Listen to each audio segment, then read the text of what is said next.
kembali lagi di channel Anak Panah. Terus dukung channel ini ya guys dengan cara Subscribe, like, dan share video ini agar dapat membangun channel ini supaya nama Tuhan Yesus dimuliakan dan bisa menjadi berkat bagi banyak orang. God bless you. Nah, saya ingin menyampaikan sebuah pesan lewat satu benda yang Tuhan ingatkan kepada saya beberapa tahun yang lalu. Saya pernah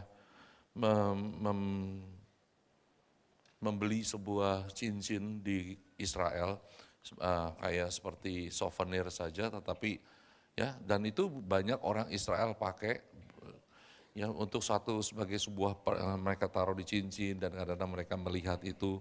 Nah, pesan saya hari ini adalah tentang hope and warning. Nah, saya cerita tentang cincin ini. Cincin ini di Israel sana ada satu hikayat lah kalau saya katakan, bukannya cerita dalam firman Tuhan, namun dikatakan cerita itu dipercaya sebagai cerita rakyat yang berasal dari zaman Raja Salomo. Nah, ceritanya begini, satu kali Salomo punya seorang menteri yang, perdana menteri lah, satu pembantu dia yang sangat luar biasa, selalu bisa melakukan apapun juga, bernama Benaya. Lalu satu kali, masa sih Benaya tuh bisa selalu nggak ada gagalnya. Maka Salomo ingin mencobai dia dan berkata, Salomo, dia panggil satu kali, 6 bulan dari sekarang akan ada perayaan Sukot. Saya mau kamu mencarikan pada saya, pergi ke seluruh dunia, kemana kau bisa, cari sebuah cincin.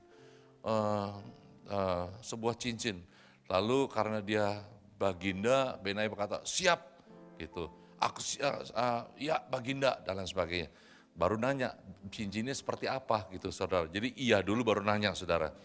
Kalau sekarang kita nanya dulu baru katakan iya saudara. Tapi namanya raja dia katakan iya. Tapi kalau boleh clue-nya apa? Nah, maka Salomo berkata, bisa tolong dia punya slide-nya, berkata clue-nya begini, cincin itu mempunyai daya magis dalam tanda kutip saudara ya. Dikatakan jika orang yang berbahagia melihatnya dia akan menjadi sedih. Namun jika orang yang sedih melihat cincin itu dia akan menjadi bahagia. Itu clue-nya. Lalu ya seperti apa ya? Lalu ya sudah. Nah karena dia baginda ya masuk akal nggak masuk akal ya jalan saja. Nah, dia pergi ke berbagai tempat, ke berbagai kota dan sebagai 6 bulan berlalu dan Benaya menjadi sangat sedih, tertekan karena dia tahu satu hal, ketika dia gagal memenuhi harapan ekspektasi daripada baginda, maka sesuatu akan terjadi dalam hidup dia, entah dicopot, entah apa dan lain sebagainya.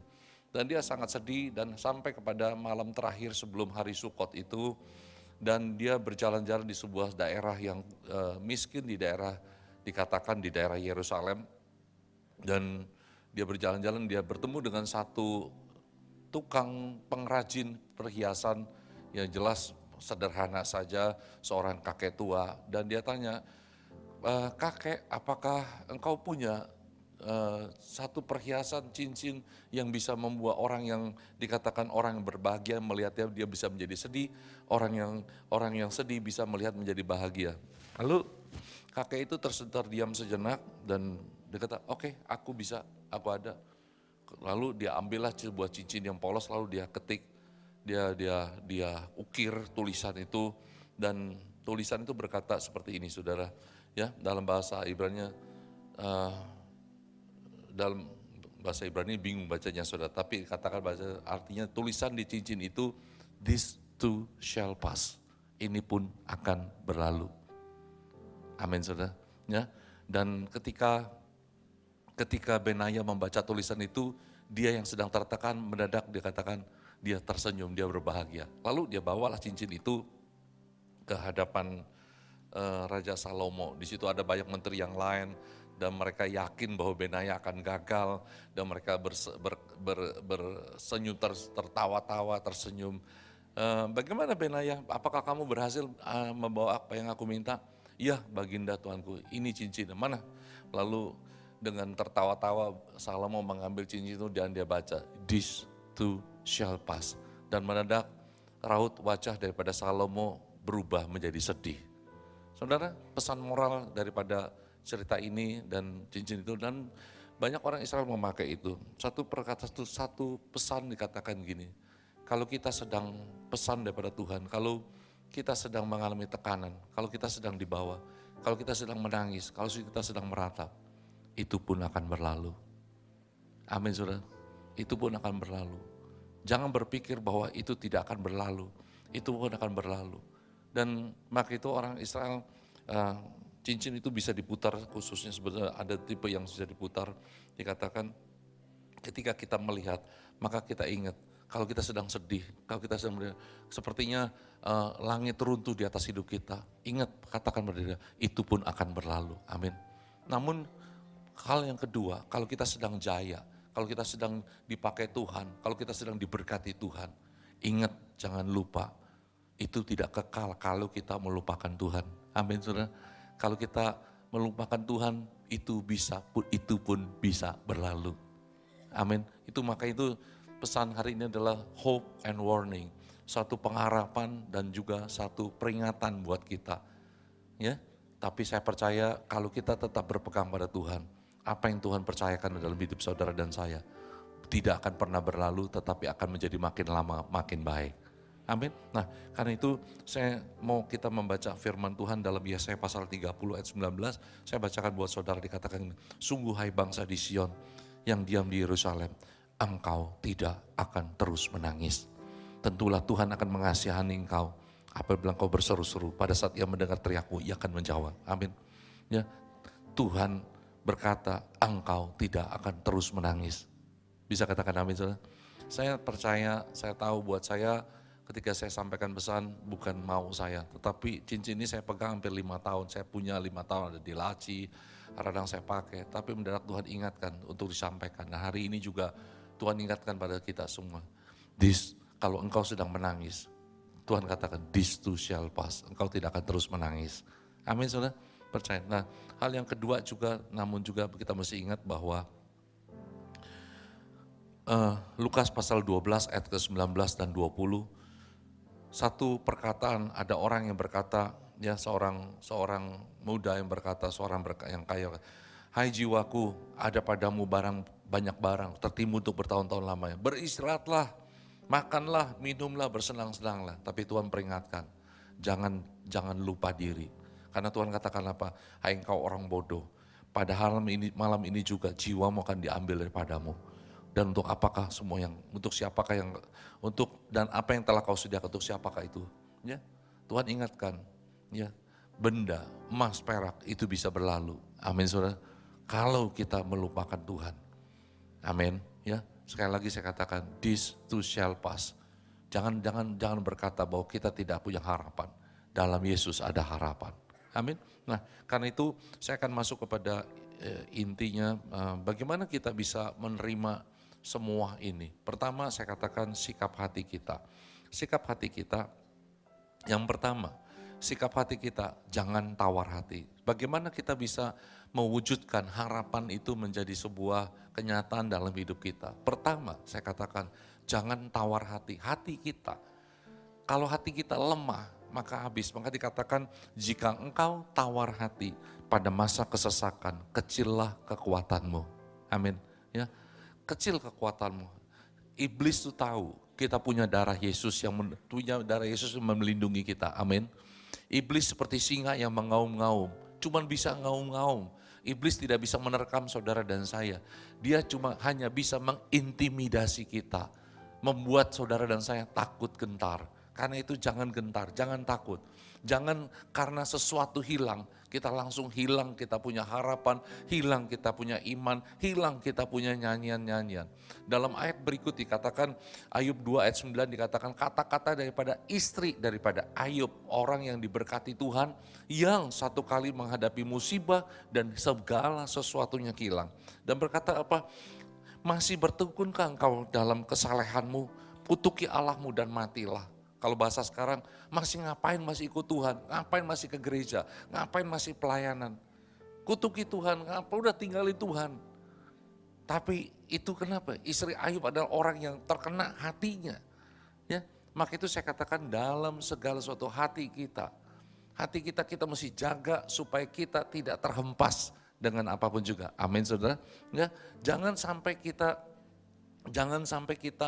dalam perjalanan kita semua, setiap kita semua perjalanan kekristenan kita, jaga hati kita dengan segala kewaspadaan. Amin saudara. Bagaimana kita menjaga hati kita? Ya, saya katakan pertama, perhatikan apa yang kita dengar. Ya, bisa ya. Perhatikan apa yang kita dengar. Itu mungkin dari sana belakangnya mungkin nggak nyampe kali saya rasa remote-nya ya. Dalam Ulangan 1:28 dikatakan kemana pula kita maju, saudara-saudara kita telah membuat hati kita tawar dengan mengatakan orang-orang itu lebih besar dan lebih tinggi daripada kita. Ini cerita tentang orang Israel yang berkata mereka 600, sejarah mencatat 600.000 orang dewasa, belum istri, belum wanita dan anak-anak, mungkin 2,5 juta sampai 3 juta orang. Mereka Tuhan bawa keluar dari tanah Mesir yang memperbudak mereka 430 tahun. Diperbudak, dibawa keluar dengan dahsyat dan luar biasa. Untuk pergi menuju tanah perjanjian yang dijanjikan Tuhan pada mereka. Lalu diutuslah 12 pengintai untuk mengintai selama 40 hari. Lalu setelah itu kembali, ketika mereka kembali 10 pengintai berkata bahwa kita tidak bisa merebut itu karena musuh terlalu besar, terlalu sulit untuk bisa diraih. Dan akibatnya apa saudara? Perkataan 10 orang, maka itu saya katakan berhati-hati seperti tadi Pak Niko sampaikan, tahun P, bahwa hati-hati dengan mulut kita. Mulut kita mungkin bisa memberi kekuatan buat orang lain, amin saudara. Tapi mulut kita juga bisa melemahkan orang lain. Saudara bayangkan saudara, 10 orang, mulut dari 10 orang bisa melemahkan bahkan menggagalkan 2-3 juta orang masuk tanah perjanjian kecuali Yosua dan Kaleb. Semua orang yang keluar dari Mesir, semua gagal masuk tanah perjanjian kecuali Yosua dan Kaleb karena kata-kata 10 orang. Dan 2 jutaan orang itu membiarkan telinganya mendengar kata-kata seperti itu. Saudara kalau kita baca misal dalam Kejadian pasal ketiga, Adam dan Hawa mereka makan sesuatu buah yang dilarang Tuhan. Karena apa?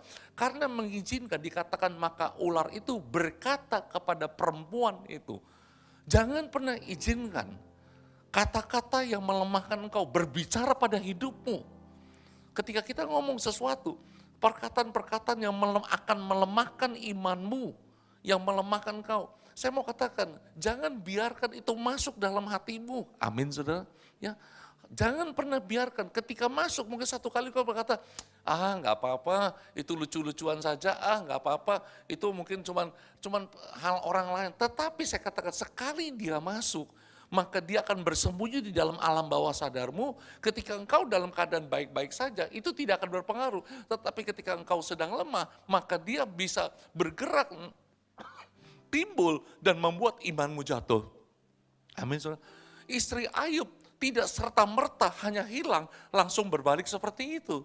Namun ketika dia lagi jaya, perkataan-perkataan itu dianggap ringan tapi dibiarkan masuk. Amin. Karena itu saya katakan, jangan biarkan masuk penyakit. Amin saudara. Jangan biarkan masuk. Virus tidak terjadi dalam sekejap. Betul saudara, kalau Anda ngerti tentang penyakit dan lain sebagainya. Orang sakit tidak sekejap gara-gara apa yang kita makan kemarin. Bisa terjadi sesuatu yang kita makan dalam jangka panjang di waktu-waktu yang lampau. Tetapi dia bergerak, dia membangun kekuatan di dalam tubuh dan satu kali dia keluar menjadi pecandu penyakit yang sulit ditaklukkan. Demikian juga kata-kata yang melemahkan iman kita. Kata-kata kebencian, tadi dikatakan kata-kata yang tadi Pak Niko katakan sampaikan semua. Saya mau katakan, kita bukan komentari orang ngomong apa, tapi jaga telinga kita. Amin saudara. Jaga apa yang masuk dan jaga apa yang keluar dari hidup saudara dan saya. Bisa katakan amin? Dengan demikian kita jaga hati kita. Kalau saudara hari ini sedang baik, puji Tuhan. Tapi sesungguhnya tidak ada seorang pun tahu apa yang terjadi 1, 2, 3, 5 tahun ke depan. Amin saudara. Nggak ada yang tahu, tapi kalau kita berjaga-jaga dalam segala hal, jaga apa yang masuk, jaga apa yang keluar, masuk telinga kita, keluar dari mulut kita, maka kita akan, kalau kita senantiasa berjaga-jaga, kita akan melihat semua Tuhan akan pelihara kita dengan baik. Amin saudara. Jaga. Nah, hal yang kedua saya katakan, kalau kita sudah jaga itu, bagaimana kita supaya tidak tawar hati? Ya, dikatakan next, hadirat Tuhan. Hadirat Tuhan, kita harus cari hadirat Tuhan. Saudara, ketika kita lemah, ketika kita menjadi lemah dan lain sebagainya, di mana saudara mencari kekuatan? Cuman satu, hadirat Tuhan. Amin, saudara. Mungkin saya pernah saksikan, kalau saya katakan saya lewat cerita ini, saya katakan saya pernah ngalamin kekristenan yang dimana saya ikut Tuhan, saya kenal Tuhan 1988, saya terima Yesus bulan September 1988, di bulan yang sama ketika Pak Niko bangun gereja di Jakarta. Ya. Tapi mulai tahun 90-an saya melangkah dan sebagainya, tapi kalau mau saya katakan saya ingat mulai tahun 93 awal, sampai 97 akhir atau bahkan 98 awal. Dan saya katakan itu adalah di masa-masa di mana saya mengalami goncangan dalam usaha saya pribadi saat itu. Dan saya baru 5 tahun ikut Tuhan, belum genap 5 tahun ikut Tuhan. Tapi saya mengalami goncangan seperti itu. Di tengah di mana orang tua saya, papa saya berkata, ngapain kamu ikut gereja seperti itu? Tinggalin gereja, saya kasih warisan harta-harta ini buat kamu. Dan dia pindahin semua harta-harta itu ke China, ke kampung halamannya. Dia ambil semua itu, saya nggak peduli dengan itu. Tapi di situ ketika seperti itu, di mana saudara mau cari kekuatan. Orang tua nggak mau, bukan nggak bisa, tetapi dia nggak mau nolong karena saya ikut Tuhan. Ya, dan lain sebagainya. Di mana kita mau lari? Saya cuma katakan seperti pujian tadi, dikatakan, di hadiratmu aku puas. Amin, saudara. Di hadiratmu aku bebas. Di hadiratmu ada terang kehidupanku. Pernyataan kuasa kekuatanku, di hadiratmu ku datang, persembahkan lagu, di hadapan Rajaku. Amin, saudara. Di hadirat Tuhan, di hadirat Tuhan. Dan saya katakan bahwa pada saudara, kalau saya bisa lewati tahun-tahun itu, dan juga saya lewati sekarang, cuman satu, karena saya punya tempat di mana saya pergi mencari kekuatan. Amin. Saudara, mungkin saudara rata-rata di tempat ini punya handphone saudara ya. Apa yang Anda lakukan ketika handphone Anda low bat, baterainya habis? Charger ya. Bukan cuma charger. Anda bukan colok ke charger. Apa yang Anda lakukan? Anda pergi ke sumber tenaga, betul? Charger kita colok, kalau chargernya nggak dicolok ke listrik juga nggak nyala saudara. Betul saudara? Kita pergi ke sumber tenaga. Kenapa kita nggak pergi ketika roh kita lemah? Ke sumber kekuatan kita yaitu Yesus. Amin saudara. Itu yang mesti kita lakukan. Dan saya mau katakan bagaimana kita makin lama makin kuat. Kalau kita tidak mendekat kepada sumber itu. Satu yang kalau saya boleh cerita. Saya punya bapak yang baik. Dia bapak yang luar biasa. Ketika tahun-tahun itu saya punya satu lagu yang sering saya nyanyikan. Hanya Engkau, pribadi yang mengenal hatiku. Tiada yang tersembunyi bagimu. Seluruh isi hatiku kau tahu. Dan bawaku untuk lebih dekat lagi padamu, tinggal dalam indahnya dekapan kasih-Mu. Tinggal dalam indahnya dekapan kasih-Mu.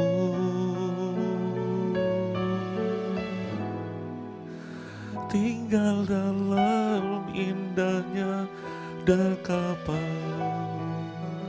kasih-Mu. Itu tempat di mana saya ada. Itu tempat di mana saya lari ketika saya mengalami penderitaan dalam hidup saya. Saya nggak lari kepada orang-orang yang hanya sekedar memberikan PHP, pengharapan palsu atau apapun juga. Saya lari kepada Tuhan yang pertama. Dan saya berkata, Bapa, aku mau dipeluk Engkau, tinggal dalam pelukan-Mu Tuhan. Aku mau dipeluk Engkau. Dan tahun demi tahun saya lalui. Dan saya nggak tahu yang terjadi, tapi satu hal fakta. Saya menjadi keluar dari masalah, amin.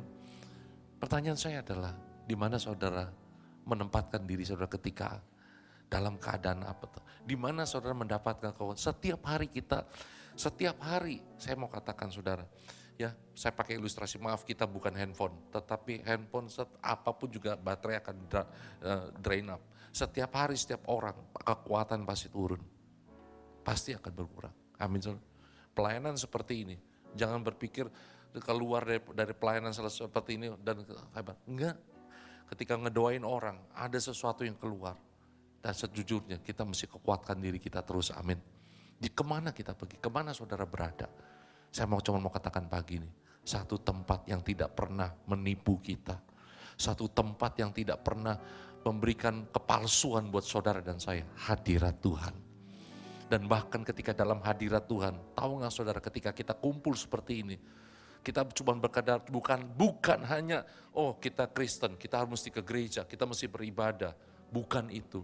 Setiap kali kita datang ke rumah Tuhan, kekuatan kita bertambah. Kita nggak rasakan itu. Tetapi mungkin waktu berlalu, tahun berlalu, kita seringkali berkata, aku nggak tahan lagi, aku nggak bisa. Tapi waktu berlalu, kita masih ada. Kita masih berdiri di sana. Tahu kau saudara, kekuatan Tuhan day by day. Dari satu kebaktian kepada kebaktian lain, Tuhan tambahkan, Tuhan taruhkan. Namun kita nggak sadar, tapi itu ada dalam hidup saudara dan saya. Jangan jauh dari hadirat Tuhan. Amin saudara. Ya. Nah karena yang berikutnya saya katakan, bisa tolong aja dia bilang, berikut dikatakan apa? Ingat janji Tuhan. Ingat kepada janji Tuhan. Ketika dalam hadirat Tuhan, saya selalu berkata, ya, saya selalu katakan, Tuhan, saya nggak cuma menyembah, tapi saya harus berkatakan sesuatu Tuhan dalam hidupku. Katakan sesuatu. Sama seperti seorang perwira Kapernaum ketika dia datang pada Tuhan Yesus dan Tuhan Yesus akan berdoa buat prajurit dan berdoa. Tapi perwira berkata, just say one word and my servant will be healed. Katakan saya satu patah kata. Itu yang saudara mesti katakan. Kita bukan beribadah cuman just enjoy the worship, just enjoy the music, only to consume something. No, kita berada di hadirat Tuhan, kita percaya ada Tuhan di tengah-tengah kita. Amin saudara. Bilang ke Tuhan, give me one word Lord, your word, katakan satu kata. Kita pegang. Nah, pegang janji Tuhan. Janji Tuhan adalah janji yang murni bagaikan perak yang teruji, 7 kali dimurnikan dalam dapur api peleburan tanah. Engkau Tuhan yang akan menepatinya. Amin. Saya pegang ketika tahun-tahun tadi saya sebutkan. Tuhan perkatakan janji. Dalam Ulangan 28, ya ada beberapa ayat tapi yang saya mau sampaikan hari ini. Ulangan 28, kata-katanya saya nggak hafal sekali, tapi dikatakan Tuhan akan memberkati engkau. Tuhan membuka tingkap langit, Tuhan memberkati engkau dan engkau jadi berkat, engkau tidak akan berhutang. Itu ayat 12. Ayat 13, engkau akan naik dan bukan turun, engkau akan jadi kepala dan bukan ekor dan seterusnya. Amin. Saya pegang itu. Saya pegang itu ketika badai, ketika ada angin badai menerpa, ya. Saya mau katakan, ya, dalam semua itu kita mesti berpegang pada sesuatu. Amin. Jangan pegang manusia. Yang kita pegang apa? Firman Tuhan. Jangan pegang janji manusia. Manusia berjanji, manusia bisa menepati. Kalau Tuhan berjanji, Tuhan tidak akan lalai. Manusia berjanji, manusia bisa ingkar untuk menepatinya. Betul? Bisa. Tapi Tuhan kalau dia berjanji, Tuhan pasti menepatinya. Itu Bapak kita. Kan itu pegang. Dalam keadaan apapun, kalau Anda sedang menangis, bahkan Anda sedang diberkati, pegang firman Tuhan. Pegang firman Tuhan. Karena firman Tuhan yang akan meneguhkan semua berkat, semua keberhasilan yang sedang Tuhan percayakan. Amin saudara. Pegang itu. Bukan kekuatan kita yang akan meneguhkan. Bukan kepintaran kita, aku sudah diberkati, aku akan pintar dan aku jaga, tidak akan goyah. Bukan itu. Tapi kalau kita bangun hidup kita, bangun keberhasilan kita di atas dasar perkataan Tuhan, tidak akan goyah. Tidak akan goyah.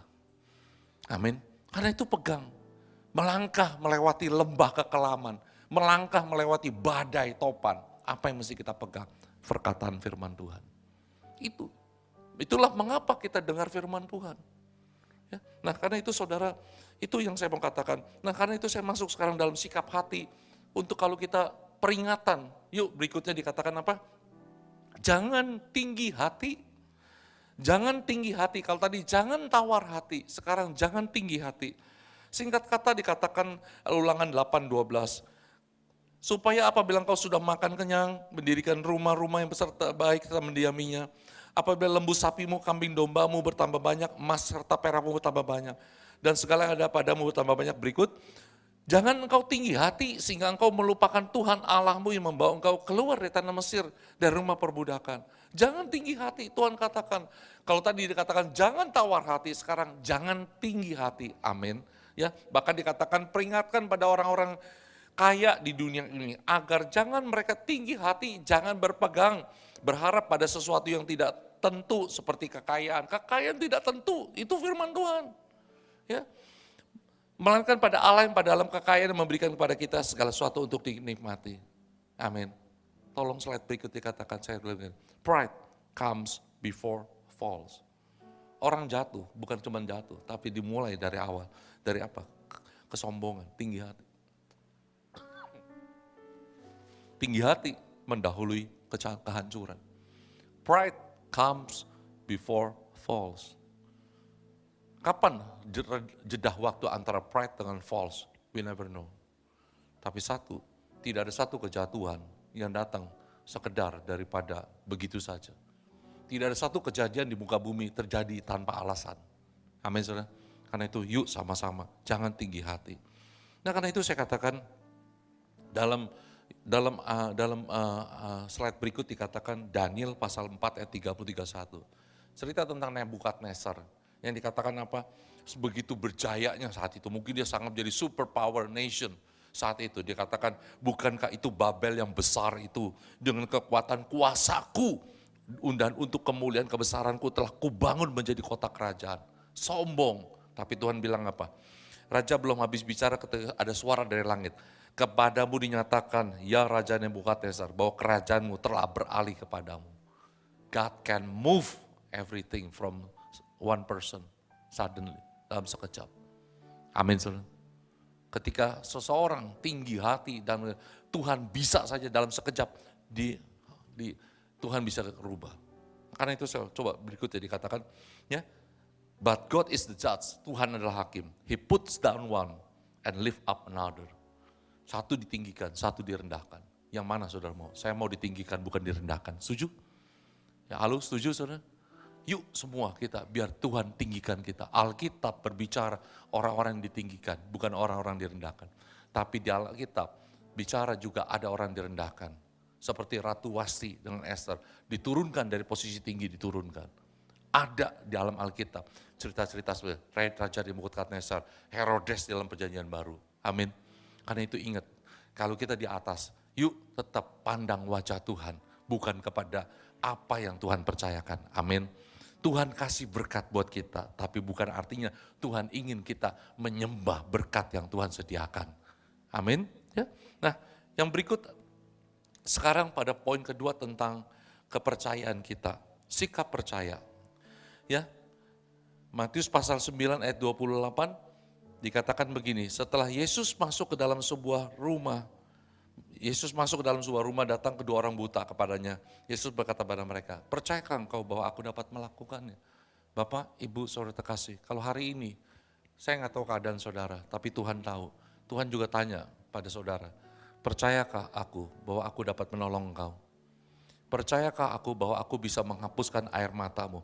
Percayakah aku bahwa aku bisa merubah ratapanmu jadi tari-tarian? Percayakah aku bisa membalikkan keadaan? Zaman modern, tahun 1967, perang 6 hari, tentara Israel ya sudah sangat terjepit, tapi yang kecil bersama Yesus tidak selalu kalah. Kecil tidak selalu kalah, ketika dia bersama Yesus dia bisa menang. Terjadi apa yang namanya pembalikan keadaan. Amin. Pembalikan keadaan dan dibuat 1967, 1973, Six Day War dan lain sebagainya. Itu di zaman modern, itu bukan cerita ratusan tahun yang lalu. Hari ini kita bisa melihat Tuhan adalah Tuhan yang bisa membalikan keadaan. Tapi pertanyaan, percayakah engkau? Percayakah kita bahwa Tuhan bisa? Amin saudara. Maka itu dikatakan apa? Kalau kita percaya, maka berikut dikatakan apa? Sebab itu aku berkata-kata, 2 Korintus 4 ayat 13. Sebab itu aku berkata-kata. Kalau kita percaya, maka kita berkata-kata. Saudara tadi saya katakan, saya saksikan tadi tahun 93 awal sampai 97 akhir atau 98 awal. Saya perkatakan saudara, apa yang ketika saya percaya, Tuhan akan membuka tingkap-tingkap di langit. Tuhan akan memberkati aku sehingga aku tidak akan berhutang. Aku akan bebas hutang, aku akan naik, aku tidak turun, aku akan jadi kepala bukan ekor. Saya perkatakan, kalau saya periode 5 tahun, bukan artinya saya berhenti, saya masih perkatakan terus, tapi periode itu saya perkatakan dengan intens. Dan apa yang terjadi saudara? Antara saya perkatakan dengan faktanya berbeda saudara. Saya makin banyak berhutang, saya makin banyak penuh, saya sering berkata, Tuhan bilang naik, tapi aku turun. Dan aku terus turun. 5 tahun saudara. Mungkin ada orang yang lebih, tapi buat saya cerita saya 5 tahun. Ya, 5 tahun dan mulut itu ngomong tuh bukan cuma aku naik, bukan dengan bau, nangis saudara. Ya, udah nangis saudara. Tahun awal masih heboh, wah kita bangkat setahun, 2 tahun, lama-lama tekanan intonasi udah melemah. Tapi ngedorong, aku kuatkan kepercayaanku. Tuhan aku bingung. Aku suruh ngomong tapi kadang gak seperti kenyataan. Tapi aku paksa dan saya paksa untuk ngomong. Beberapa waktu lalu, kira-kira kurang deh 2 bulan lalu ketika saya sampaikan pesan ini di gereja saya. Ada 3 kebaktian, ketika bagian pagi saya masih gak ingat. Tapi ketika masuk kebaktian sore Tuhan ingatkan satu perkataan. Berapa tahun kamu dengan air mata kamu perkatakan firman? Saya bilang 5 tahun. Sampai kapan? Sampai 97 akhir 98. Dan 98 tuh berhenti turunnya saudara. Karena apa? Udah sampai di paling bawah saudara. Dia turun bukan terjadi, enggak selalu begitu saudara ya. Jangan takut saudara. Tapi buat saya, dia turun berhenti kenapa? Karena saya sudah menyentuh dasar lautan. Dan di situ cuma ada satu arah. Tidak turun lagi tapi naik. Ya naik. Dan saudara tahu, Tuhan ingatkan. Dan sebelah itu, sejak itu saya udah gak masuk 98, saya bebas utang. Free, tapi gak punya apa-apa, saya dibawa. Di situ mulai Tuhan buat. Tuhan bawa saya naik. Dan Tuhan ingatkan saya, berapa tahun kamu menangis memperkatakan firman itu? 5 tahun Tuhan. Berapa tahun sampai sekarang kamu sudah menikmati itu? 21 tahun. Dan saya lihat akan terus menikmati lebih lagi. Sesaat engkau akan menangis, tapi sepanjang hidupmu engkau akan bersuka cita dalam Tuhan. Yang percaya tepuk tangan buat Tuhan yang setia. Amin. Kamu berikutnya apa? Demikian juga hal dengan iman. Iman pertama berkata-kata, iman kedua disertai perbuatan. Tuhan katakan dalam Ulangan 28:12, Tuhan akan buka tingkap langit. Tuhan akan berkati engkau akan jadi berkat. Amin saudara. Kapan? Saudara tahu yang Tuhan kerjakan buat kita. Di periode ketika kita sedang sulit itu, Tuhan suruh saya melangkah dengan iman. Berkati orang itu, berkati orang itu. Ada 2 kali dengan kuat Tuhan ngomong. Saya ngomong sama istri saya. Saya bersyukur punya istri saya mendukung saya dengan cara begini. Dia gak denger Tuhan ngomong sama saya, tapi dia cuma selalu berkata begini. Kalau Tuhan ngomong kepada kamu, jalankan. Padahal saya tahu yang paling menderita dia. Dan ketika melangkah, bukan ketika sudah limpah, ketika belum limpah. Tuhan katakan berkati dan kita ngelangkah berkati. Amin saudara. Melangkah bukan karena kita udah limpah, melangkah karena kita punya iman. Amin saudara. Jadi berkat terus. Saya tolong berikutnya. Saya mau katakan dalam hidup saya lebih baik jatuh ke dalam tangan Tuhan. Karena besar kasih sayang Tuhan. Dan kalau Tuhan bentuk kita, mold by God, dibentuk oleh Tuhan. Tangan Tuhan yang bentuk kita. Mungkin sebentar kita nangis, kita sakit. Tapi saya katakan hasilnya mulia. Amin. Kalau jatuh ke dalam manusia, hancur. Tuh manusia akan injak-injak kita. Kalau Tuhan bentuk kita, Dia akan permuliakan hidup saudara dan saya. Yang setuju katakan amin. Yang berikut, karena itu sikap percaya buat kita peringatan, jangan lupakan Tuhan. Ya, dalam ayat 14 dikatakan, jangan melupakan Tuhan Allahmu yang membawa kau keluar dari tanah Mesir, dari rumah perbudakan. Slide berikutnya, ingat kenapa Tuhan memberkati kita. Dalam ayat yang ke-18 dikatakan begini, tapi haruslah engkau ingat pada Tuhan Allahmu, sebab Dialah yang memberkati, memberikan kepadamu kekuatan untuk memperoleh kekayaan. Dengan maksud apa? Satu tujuannya, meneguhkan perjanjiannya. Kalau saudara diberkati, bukan karena saudara punya hikmat. Kalau saudara dan saya diberkati, bukan karena kita punya strategi. Kalau saudara diberkati, saudara dan saya diberkati, bukan karena kita begitu luar biasa. Tapi semua kita Tuhan beri curahkan cuma karena Dia berjanji memberkati kita. Dia berjanji mendandani saudara dan saya. Dia berkata dalam firman-Nya, kalau bunga bakung begitu indah, kita akan didandani lebih daripada bunga bakung. Burung di udara yang tidak lakukan apa dipelihara Tuhan, kita dipelihara lebih daripada burung di udara. Amin saudara. Janji Tuhan, itu dia. Saya selalu pegang, janji Tuhan, Dia Bapa yang baik. Amin. Yang terakhir yang saya mau katakan, yang berikut, satu lagi langsung aja. Nah ini, terakhir yang saya mau katakan, yuk. Buat orang yang sedang di bawah, buat orang yang sedang diberkati atau sedang di atas, satu hukumnya sama. Jangan ambil yang jadi milik Tuhan. Amin. Jangan ambil apa yang menjadi milik Tuhan. Secara khusus, kalau mau ngomong milik Tuhan banyak, tapi hari ini secara khusus, jangan ambil pembalasan yang adalah hak Tuhan. Secara kuat tadi pagi Tuhan ingatkan saya, kita banyak keluar masuk, kita muter-muter dalam kehidupan, tetapi ada luka. Ada luka, mau balas gak berani, tapi akhirnya jadi kepahitan yang gak kita sadari. Kepahitan tuh gak semua orang tahu saudara, bahwa dia punya pahit. Kalau ditanya, apakah kau pahit? Enggak. Tapi kalau kita mau jujur, kita mungkin punya kekecewaan. Pertanyaannya, Tuhan ingatkan satu hal, kekecewaan kita, kepahitan kita, dan kita mungkin hal sesuatu yang seperti itu menjadi penghambat Tuhan membela kita, memberkati kita. Kita seringkali berjalan muter-muter, tapi itu balik lagi kepada rasa sakit itu. Kepada rasa sakit itu. Bulak-balik kepada rasa sakit itu.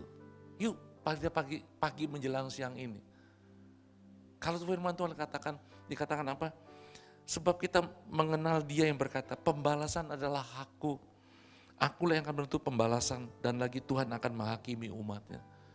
Kalau hari ini saudara ngalamin, dikecewakan, dirugikan, dikhianati, dilukai, di apapun juga, serahkan tuh kepada Tuhan. Amin saudara. Ada yang bisnis dirugikan, ditipu, bukan artinya terus kita pasrah doang, tapi pertama ngomong sama Tuhan. Amin saudara. Jangan kau balas dendam, jangan balas kejahatan dengan kejahatan. Tapi serahkan pada Tuhan, Tuhan bela. Minta, ulurkan, Tuhan tulun tangan. Saya berkali-kali mengalami seperti itu, tapi pertama saya orang yang enggak mau pegang. Saya orang yang berani ngelepasin sesuatu untuk saya lepas. Arti kata, kalau bahasa bisnisnya berani cut loss, buang rugi. Karena saya tahu Tuhan bisa memberikan yang lebih baik. Satu kali ketika Petrus sedang berlayar bersama dia seorang tawanan bersama yang lain, tawanan yang lain menuju Roma. Kapal dihantam badai. Semua orang mau lompat dan sebagainya. Tapi Tuhan bilang begini, jangan takut, tinggal. Jangan takut, karena tidak ada satupun orang binasa kecuali kapal ini. Betul? Ya. Saudara, kapal bisa hilang. Lepasin kapal itu. Tapi ada orang membahayakan hidupnya karena jaga kapalnya. Kapalnya dijaga, kapal Tuhan bisa ganti, amin. Tapi jaga iman kita. Yuk hari ini, jangan biarkan rasa sakitmu terus menerus menggerogoti hidupmu. Engkau pegang rasa sakit itu. Saya mau katakan gini, orang yang memikirkan rasa sakit seringkali itu nikmat. Jangan bilang itu sakit, nikmat. Tapi itu kenikmatan yang bahaya. Amin. Kenikmatan bahaya, tapi yang harus kita saudara dan saya lakukan, lepaskan pada Tuhan. Saya selalu berkata, sebab aku ini milik-Mu, aku di dalam hati-Mu. Mungkin pemusik bisa kembali. Kasih setia-Mu yang menghidupkan aku. Aku ini milik-Mu, sebab aku ini milik-Mu. Tak ku pertahankan hidupku, biar kehendak-Mu kerjakanlah dalamku. Amin saudara. Bilang, Tuhan, aku milik-Mu, aku biji mata-Mu, bela aku, bela aku. Berapa banyak saudara di tempat dia percaya, saudara anak-anaknya Bapak yang sudah di surga, amin. Yuk bangkit berdiri bilang, sama-sama katakan, sebab aku ini milik-Mu, aku di dalam hati-Mu, kasih setia-Mu yang menghidupkan aku. Aku ini milik-Mu, sebab aku ini milik-Mu. Tak ku pertahankan hidupku, biar kehendak-Mu kerjakanlah dalamku. Mari katakan pada Tuhan Yesus, sebab aku ini milik-Mu, aku di dalam hati-Mu, kasih setia-Mu yang menghidupkan aku. Sebab aku ini milik-Mu, tak ku pertahankan hidupku, biar kehendak-Mu kerjakanlah dalamku. Saya mau kita musik mainkan pujian ini dengan lembut. Saya mau kita ambil waktu sejenak. Tuhan tutup mata. Ngomong yuk sama Tuhan sejenak. Secara khusus rasa sakitmu. Ini waktu Tuhan. Serahkan rasa sakitmu sekarang. Yuk. Serahkan ke dalam tangan Tuhan. Ngomong sama Tuhan. Ngomong minta pembelaan sekarang. Kita nggak punya waktu banyak, tapi saya percaya Tuhan akan dengar saudara terus.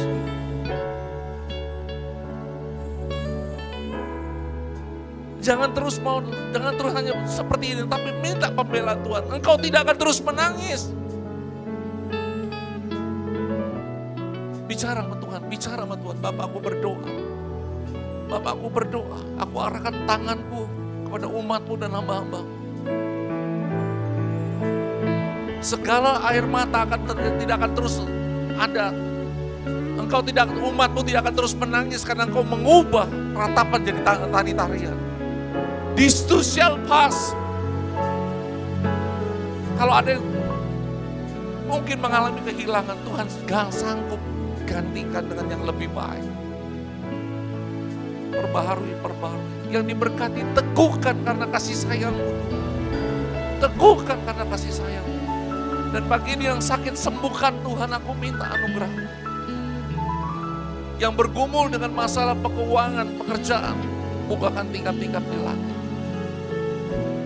Segala lembaga kelaman akan berlalu. Berkati umatmu, berkati umatmu. Berkati umatmu Tuhan, berkati umatmu. Berkati, berkati Tuhan, berkati. Dalam segala keadaan berkati, rumah tangga, kesehatan, semua diberkati. Ini aku